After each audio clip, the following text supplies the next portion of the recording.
Bonjour à tous. Eh bien, bienvenue sur cette vidéo où je vais parler aujourd'hui d'un sujet qui m'a été inspiré, comme assez souvent, par les études symboliques de Jonathan Pajot, que j'aime beaucoup, hein, comme vous le savez sûrement, et que je trouve très intéressant. C'est la fin du consensus de la Seconde Guerre mondiale.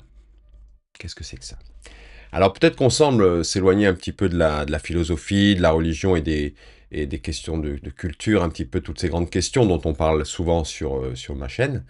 Mais on va s'occuper quand même de symbolisme et surtout des grands narratifs hein, qui façonnent nos vies, nos idées, notre vision du monde. Donc ça, c'est quand même quelque chose qui compte et que je trouve intéressant à scruter. Et on va même, tenez-vous bien, on va même parler de Star Wars, la guerre des étoiles. Donc on va explorer ensemble comment justement ce que Jonathan Pajot appelle la mythologie de la Seconde Guerre mondiale continue de modeler notre monde.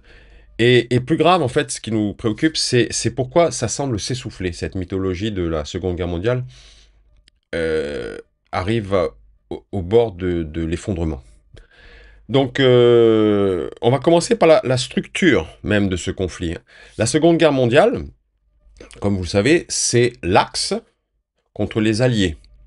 Donc cette division, en apparence simple, elle porte en elle justement une tension philosophique profonde. C'est-à-dire, c'est le un contre le multiple. C'est une question qui traverse toute l'histoire de la pensée. Comment équilibrer l'unité et la diversité? Et dans ce conflit, on voit déjà justement les germes de ce qui va devenir le récit dominant de notre époque. Ça, je trouve ça assez intéressant, vous allez voir le truc. Donc on va d'abord parler de l'axe. Prenons l'axe d'abord.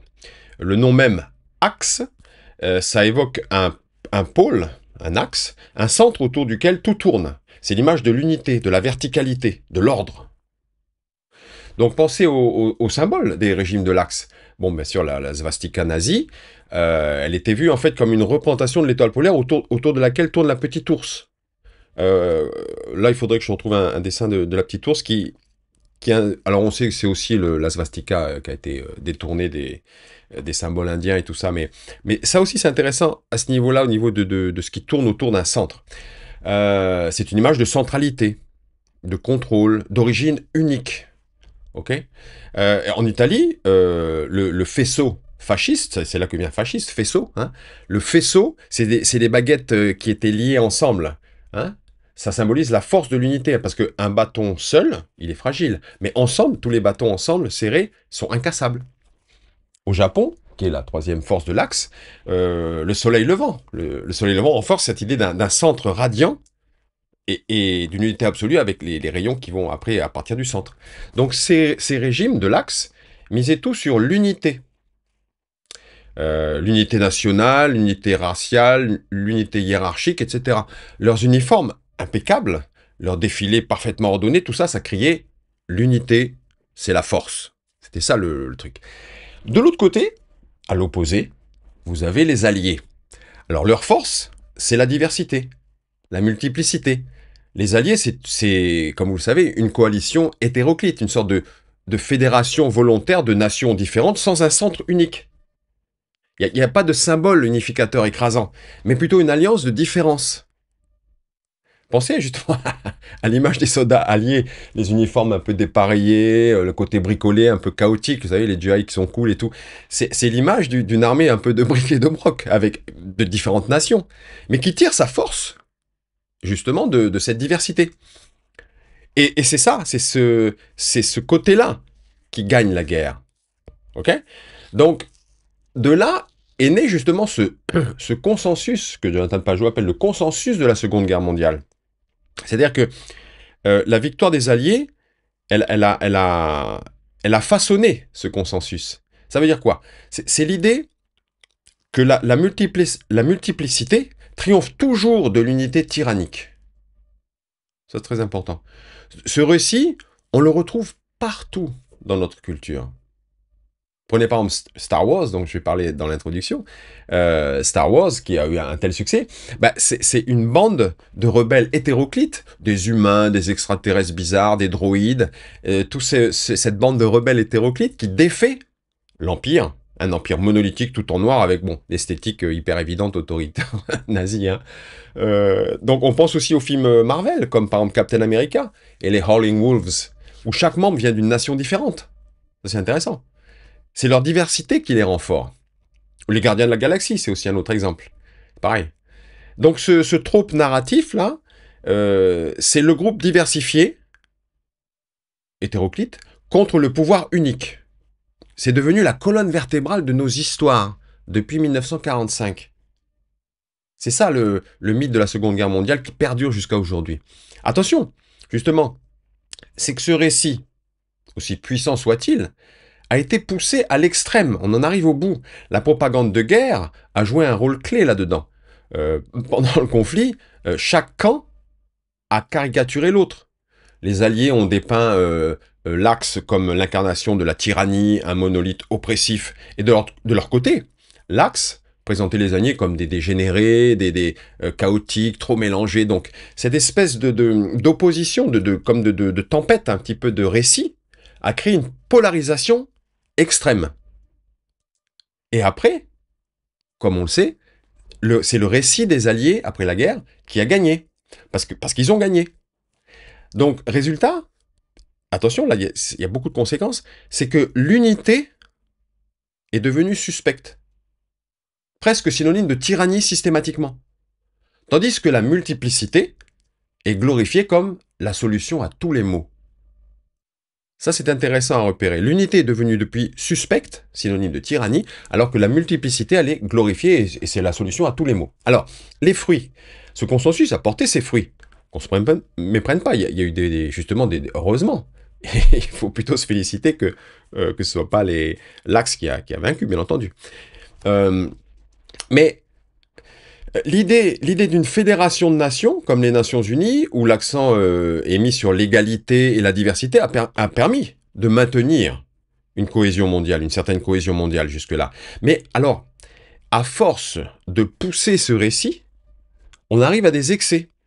Donc aujourd'hui, on voit des narratifs où toute forme d'unité, tellement on a poussé l'excès de la diversité et le côté hétéroclite des Alliés, les narratifs d'aujourd'hui, toute forme d'unité, que ce soit la famille, la nation, l'héritage, la tradition, tout ça c'est vu comme oppressif, voire fasciste. On dit souvent fasciste, machin, très rapidement.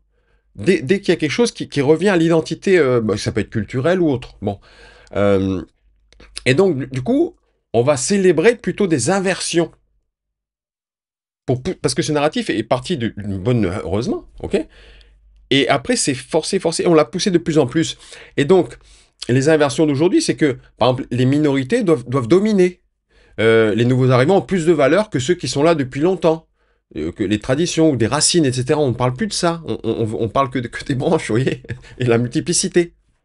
Alors, c'est ce qu'on appelle un récit inversé.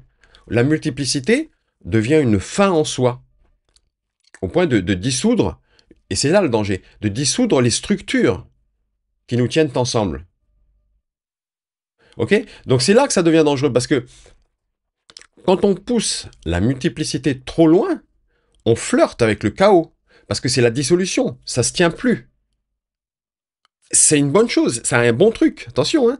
Je sais que politiquement, il faut faire attention à dire pas n'importe quoi, mais si on pousse trop loin, on flirte avec le chaos, c'est ça le truc. Et d'ailleurs, je pense que quand on regarde un petit peu dans le monde aujourd'hui, c'est un petit peu le chaos quand même, mais bon. Et je pense que c'est ce narratif poussé à l'extrême qui arrive à son éclatement, qui arrive au bord de sa possibilité, de son bon potentiel. Hein.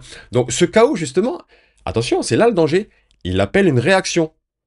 Forcément, tout est cyclique. Hein. Un retour à l'unité, et parfois, malheureusement, sous des formes extrêmes. Donc on peut voir les montées de nationalisme et des choses comme ça qui n'ont pas besoin d'être si extrêmes, si c'était plus équilibré. Donc vous avez vu, il y avait aussi des mèmes sur Internet depuis 2015-2016, où on voit des blagues comme, pour Star Wars, l'Empire avait raison. Donc ça, c'est pas anodin. Ça reflète un malaise, ça reflète que face à une société qui semble se désintégrer, ça on le sent, tout le monde le sent, et bien certains commencent à rêver d'un retour à l'ordre, à une unité forte. Mais attention, ce retour peut être aussi tout aussi dangereux. peut-être plus, sinon plus. Mais c'est toujours une question d'extrême. Donc, que ce retour à l'unité forte, qui soit de droite avec un nationalisme autoritaire, ou de la gauche avec une technocratie globaliste, l'unité imposée peut vite devenir tyrannique. Et là, on va rebasculer dans l'autre sens. Donc la solution, c'est quoi? Je dis pas que j'ai la solution, mais il faut comprendre juste au niveau, vous voyez, des forces symboliques qui, qui dirigent un peu nos visions du monde et nos récits, qu'on voit dans tous les films et tout ça. Et tout ça, ça s'imprime en nous tout le temps, hein, quand on regarde des films, qu'on lit des histoires. Et c'est ce mythe de la Seconde Guerre mondiale qui est toujours à l'œuvre, mais qui, comme je l'ai déjà dit, qui arrive au bout, qui arrive à son épuisement, qui arrive à son éclatement. C'est toujours cette question d'entropie, en fait, comme l'univers d'ailleurs, voilà, et qui va aller à sa fin, de toute manière. Alors que faire? Tadam! On peut pas continuer à glorifier la multiplicité au point de tout déconstruire. On peut pas non plus basculer dans une unification qui soit oppressante, oppressive. Ce qu'il faut, c'est un équilibre. Un équilibre, toujours le juste milieu qu'on trouve chez les stoïciens, la loi du juste milieu. Et dans le taoïsme aussi, d'ailleurs. Ce qu'il nous faut, c'est un équilibre entre unité et multiplicité, mais à tous les niveaux. Dans nos familles, nos villes, nos nations, etc. Quand on remonte un petit peu la hiérarchie, et même à l'échelle mondiale, justement, jusqu'à partir des familles, dans les plus petites cellules d'unité, de cohésion, d'équilibrer cette unité et cette multiplicité ensemble. On doit pouvoir reformuler, ça c'est important je pense, on doit pouvoir reformuler ce que c'est qu'être ensemble. Qu'est-ce que ça veut dire être ensemble? Sans tomber dans les excès d'un côté ou de l'autre. C'est ça le problème. Donc, ce qui est fascinant, c'est que tout était déjà là, à l'époque de la Seconde Guerre mondiale, dès le départ, dans l'esthétique et les symboles de la Seconde Guerre mondiale. Les uniformes impeccables des officiers SS, même des Japonais, etc., avec leur rigidité glaciale. Et de l'autre côté, vous aviez les GI alliés avec leur tenue un peu désordonnée, les chewing-gums, les cools, tout ça, avec les paquets de cigarettes sur les casques et tous les trucs comme ça, tu vois, plein de bric-à-brac et tout. Donc ça avait un côté sympa. Donc quelque chose de séduisant dans cette image d'aventure chaotique un petit peu. Donc c'est chouette. Mais ça raconte qu'une partie de l'histoire qui a permis d'exercer un bon potentiel, et heureusement, hein, qui a sauvé le monde, bien entendu. Mais la victoire des Alliés, justement, a légitimé un certain type de récit. Et ces récits dominent encore aujourd'hui, mais ils s'essoufflent. Ça, il faut réfléchissons bien à ça. On voit notre monde qui se fissure. Il est temps de repenser nos histoires. Ouais. Bon, en conclusion, le message, c'est qu'on doit être conscient de ces dynamiques, simplement. Hein. Les récits nés de la Seconde Guerre mondiale nous ont portés loin, mais ils atteignent leurs limites. On ne peut pas continuer, et là je voudrais insister là-dessus, on ne peut pas continuer à opposer systématiquement l'unité à la multiplicité, comme si l'une était le mal et l'autre le bien. On a besoin d'une nouvelle synthèse, d'une manière de vivre ensemble, qui respecte nos différences, tout en reconnaissant ce qui nous unit. Donc respecter les différences, mais en reconnaissant ce qui nous unit, et trouver quand même cette unification, cette unité, sans tomber dans la tyrannie et dans l'ordre forcé. Vous voyez? Bon, j'espère que ces petites idées vous auront donné matière à réfléchir. Et dites-moi ce que vous en pensez dans les commentaires. Est-ce que vous trouvez cette grille de lecture des narratifs qui nous oriente? Est-ce que vous la trouvez pertinente et viable? Dites-moi dans les commentaires ce que vous en pensez. Et si vous aimez cette réflexion, bah, un petit pouce peut-être, ça serait gentil. Et puis les commentaires, ça m'intéresse aussi de vous lire. Merci, vous pouvez vous abonner aussi si vous voulez, si c'est pas déjà fait. Alors, je vous souhaite une bonne journée, bonne soirée, ce que vous voulez, à bientôt. Et soyez en paix dans l'équilibre de l'unité et de la diversité. Tadam. À bientôt, merci.